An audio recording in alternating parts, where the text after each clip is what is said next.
Good evening, Columbus Lions fans, and welcome to another episode of Roar Time. I am your host and game day commentator, Richard Holdridge. I'm here with Coach Jason Gibson. We're so excited. What a game. The Columbus Lions defeat the San Antonio Gunslingers 79-75. And we welcome back quarterback Mason Espinoza to the Fountain City. Before we get into the game, Coach, what went into the decision to start Mason Espinoza? He's really good. That was pretty simple. NAL MVP. He had the opportunity to come back and finish the season, and I took it. Now, you had him on the inactive roster, so No, technically... I had him on the active roster. He was, okay. Everybody, I saw all the talk. Everybody, it's funny when you watch people it's really funny watching people that don't have a clue what's going on. You're right. Because everybody assumes and puts these things out. You have a 24-man active roster, okay? So let's clarify this. And every week, that's your 24-man roster. You're allowed to dress any 21 players from that 24-man active roster. And you turn that in an hour before the game. There's no tricks behind it. There's no whatever. You can only play 21, up to 21 players. So I had left him on the 24-man roster the entire season. I could have dressed him at any game I want. I did not have to activate him. I did not have to announce anything. I let him eat up a roster spot all year long. If some people got hurt about it, sorry, not sorry. Well, Coach, we were ecstatic when he came out of that tunnel. Jared and I became fanboys. I mean, Yeah. I really enjoy watching Mason Espinoza play. I saw archive footage from last year's games. He was incredible. 8 touchdowns, 4 to Jarmon Fortson. Jarmon Fortson, some of those one-hand catches, it was just incredible. But it seemed like he was with you the whole time because it felt like he didn't skip a beat. He had chemistry with his receivers, and he's already been playing with those guys. That's what made it so easy. Hey, Ricky Z, I stack Z in. I can roll it off my tongue just like that. And he knows it. Jarmon knows it. Darren Townsend knows it. Kevin Fuller knows it. He's already played with all those receivers. He's already ran all those routes for 6 or 7 years. He could come right in off the street and run that, just like that. And that's what made the easy transition for us. Well, that was an incredible game. The Columbus Lions set a record during this season for the most points scored, 79 points. And it was also the most combined points scored in an NAL game. And it was just a great game of 2 veteran arena quarterbacks going back and forth. Robert Kent, Mason Espinoza. You took a 10-point lead. Then San Antonio took a 10-point lead. But some of those interceptions that Maurice Leggett had, wow. Especially toward the end of the first half, San Antonio was trying to get aggressive. There was a 4th down. I thought they were just going to run out the clock and go to the half up 27-22. I felt that was not the wisest decision by San Antonio to throw the football with about 6 seconds left to go and going for it on 4th down. I mean, I don't know what they were trying to do there, maybe even get more aggressive. They should have kicked the field goal there to go up by 8, but Maurice Leggett picks it off, takes it to the house, you get the 2-point conversion, and now you're up 30-27, and you get the ball back. Yeah. And we scored.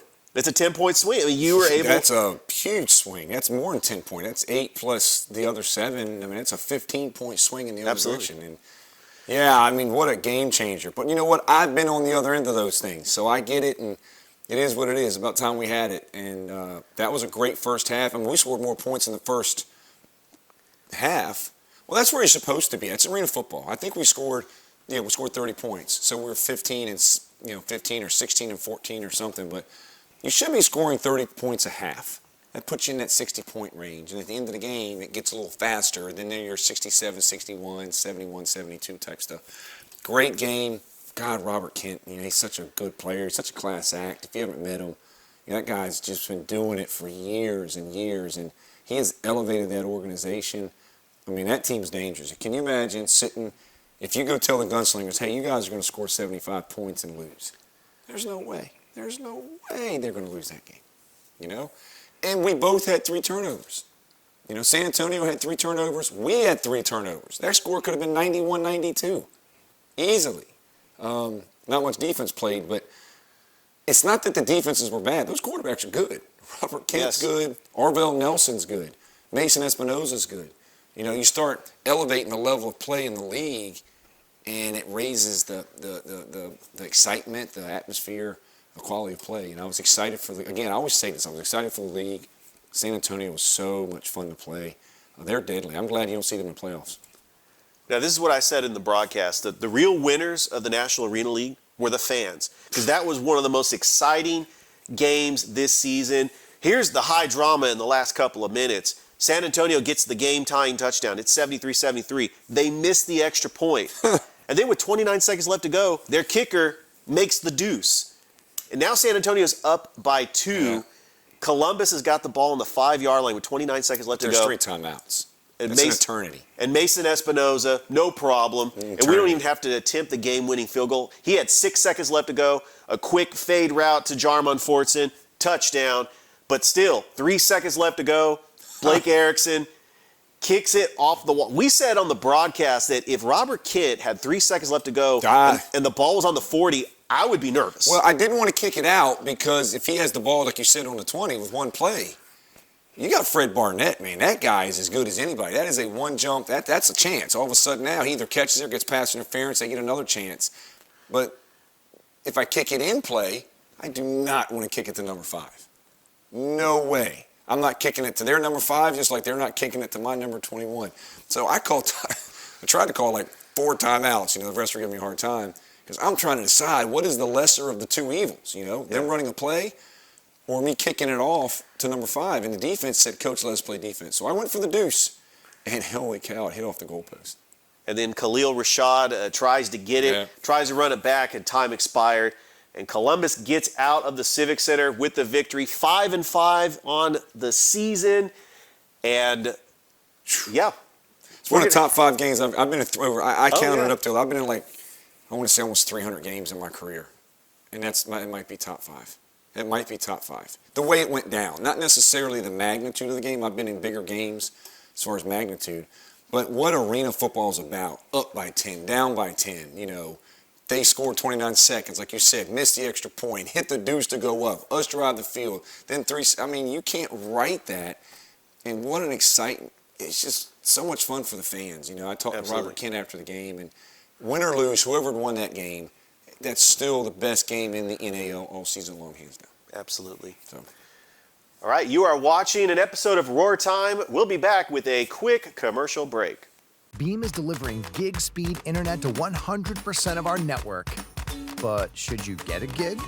Well, if you want to download an album in a blink, video conference in 4K, make virtual reality more real, power all of your home smart devices at the same time, and still have bandwidth to stream everything without buffering, then yeah, you gotta get a gig. So call, click, or visit and get it. Because when you gotta get a gig, you gotta go with Beam. Bringing East Alabama more. Mountain Dew Spark might hypnotize you. You might want to stop staring. Stop staring at the delicious Mountain Dew Spark.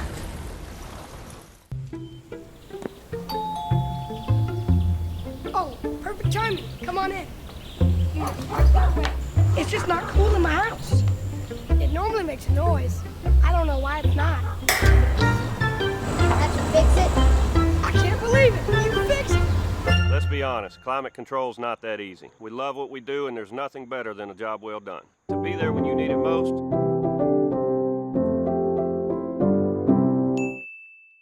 Vector Ply Corporation is a world-leading manufacturer of carbon, fiberglass, and Kevlar composite fabrics located in Phoenix City, Alabama. Our customers depend on us to produce iconic brands such as Malibu and Nautique boats, Cub Crafter airplanes, and the historic C8 mid-engine Corvette. Even the light poles surrounding the Columbus Civic Center were produced by a Vector Ply customer using Vector Ply fabrics. If you're looking for an exciting career with a growing manufacturer located right here in the Chattahoochee Valley, visit our website, VectorPly.com, to learn more about Vector Ply and our opportunities. Well, folks, it's only 8 a.m. and it's going to be another hot one. Today's high is 85 degrees. Babe, it's 8 a.m. Fried chicken, better with Pepsi. He's the buzz around town, man, haven't you heard? Sent by Mike Costello Law Firm to spread the word. You've been injured in the wreck, we can help in most cases. We literally come to you in most most places. Workers' compensation and all car wreck. Our team is working really hard to try to get you a check. So do yourself a favor and listen to me and call 844-GET-MIKE. Do yourself a favor and listen to me and call 844-GET-MIKE. Told you to do yourself a favor and I hope that you learn. Been in the wreck, call a Mike Hostelo Law Firm.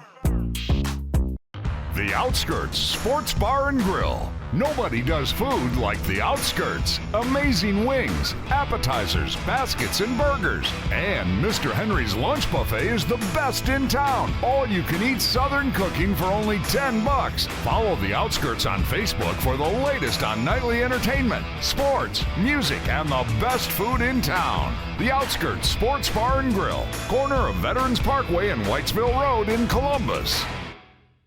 Welcome back to Roar Time. I'm your game day commentator, Richard Holdridge, along with Coach Gibson. We had a crazy game last weekend, but let's talk about the National Arena League and the chaos that has occurred in the standings. Right now, your current standings, the Carolina Cobras are in first place with an 8-4 record, followed by the Albany Empire at 6-4. The Jacksonville Sharks are in third place with a 7-5 record. Columbus is at 5-5.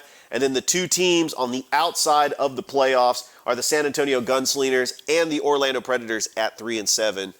Coach, we were talking about some of these crazy playoff scenarios that could happen. You play Carolina this Saturday, and you got all 6 teams in action for the National Arena League. Right. I mean, how do you prepare for your team to say you guys are obviously pretty much in the playoffs? I mean, I know that there's some things that could happen, but Columbus pretty much clinched a playoff berth, and there's a chance based off of what all the other teams are doing to each other.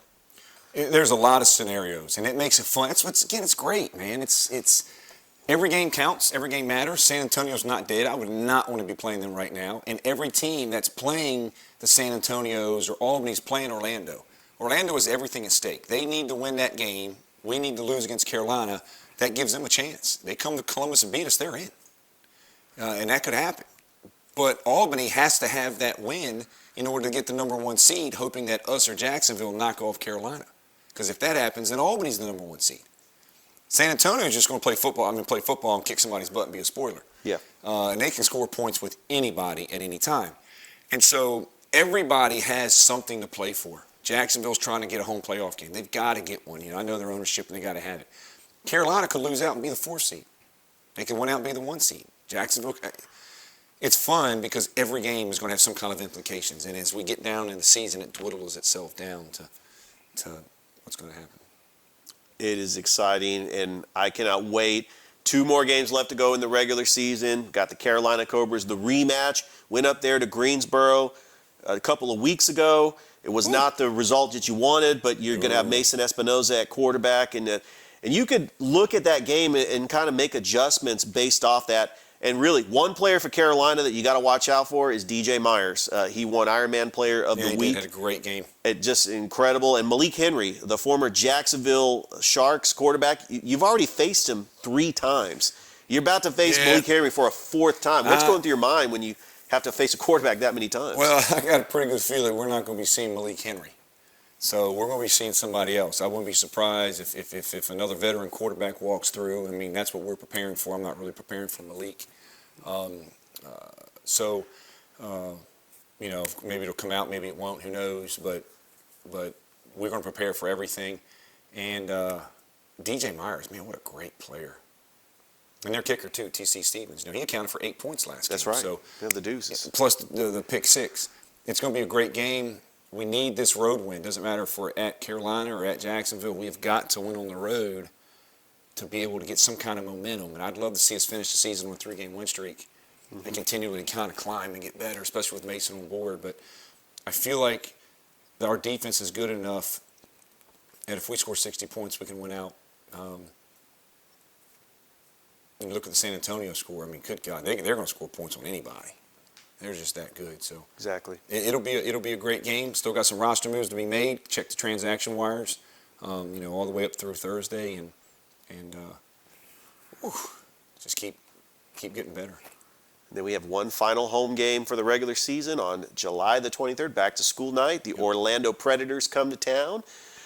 Coach, I know that you have some sponsors that you want to recognize, but also what are some of the promotional deals that you got going on for that game in 2 weeks? I mean, it's been a great year. It's been a great show. This is what you do all the work for. This is all the meetings and all the phone calls and emails and the sponsorships and all the things you do so we can sit here at this point of the season with total chaos, with all these teams crunched up together, trying to make playoff berths and sign players and the anticipation. And I don't want to shorten that, but, when you think of sponsoring for the show, Vector Ply and local companies, there's Vector Ply, Baseline Coatings, Riley Heating and Air, Dr. J. Broadwin, Houston Clinic, our major sponsors for this show. Outskirts Bar and Grill, great food out there, and Bobby Judge and those guys.